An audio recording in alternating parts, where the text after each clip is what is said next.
All right, question number 9 says a conditional statement. If the measure of angle C is equal to 89 degrees, then angle A is acute is true. Which of the following statements must also be true? All right, so we're going to look at these statements based off of this being true.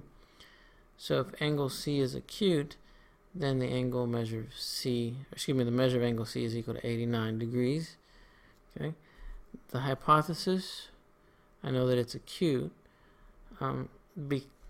Does that necessarily mean that the measure of angle C is 89 degrees? That's not true. So no, that one's false. If angle C is not acute, then the measure of angle C is not 89 degrees. That would be true. If the measure of angle C is not 89 degrees, then angle C is not acute. Just because it's not 89 degrees does not guarantee that it's not acute, because it could be, let's say, 20 degrees, which would be acute. So this one's also false. So which statements must also be true? The only one that is true is number 2. So my answer for that is A. Question number 10, which statement has the same meaning as the given statement? You can go outside and play after you do your chores. Okay, so that kind of gives us that condition that you can go outside and play after you do your chores. So if you can go outside and play afterward, then you do not do your chores. That doesn't make sense. That's not what we're doing. That's not what this statement is meaning. If you do not do your chores, then you can go outside and play afterward. No, because the condition kind of is saying that you have to do your chores.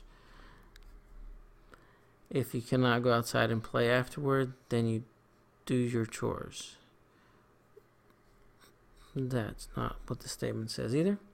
If you do your chores, then you can go outside and play afterward. That one would make sense, because the condition is saying that you have to do your chores, then you can go outside and play. All right, next we got question 11, which is asking me about a counterexample. Remember, the counterexample is telling you something that you want to be false. Okay, you're looking for something that makes this statement false. So if angle 1 and angle 2 are supplementary, now that has to be true. That part of it, that we must satisfy that condition. But then one of the angles must be true. That one has to be false. So one of the angles isn't obtuse. So that's what we're looking for. But it does have to be supplementary. So 45 and 45, they're not obtuse, but they don't add up to 180 either. So I know that that's not a correct answer choice. Now I have 53 and 127. That does add up to 180, but this is obtuse, and we don't want it to be obtuse because we're looking for a counterexample. So no B's out of the question. 180, that does add up to 180, but again, 100 is obtuse.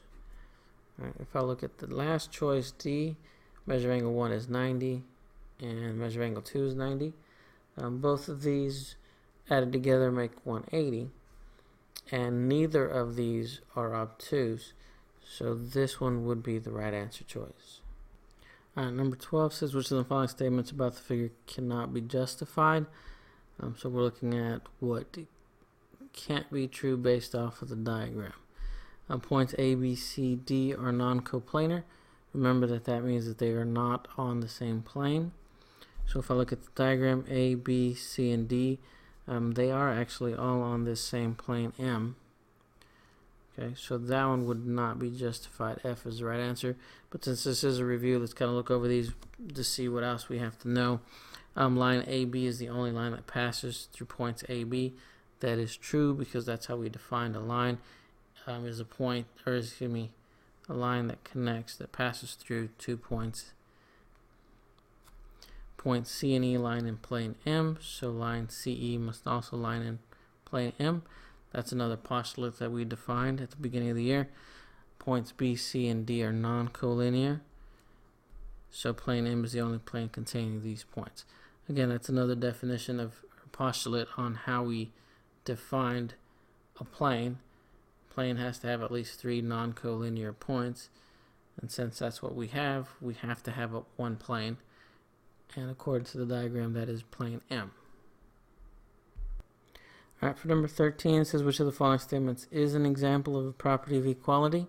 The first one says that if I have A equal to B, then A plus C is equal to B plus C.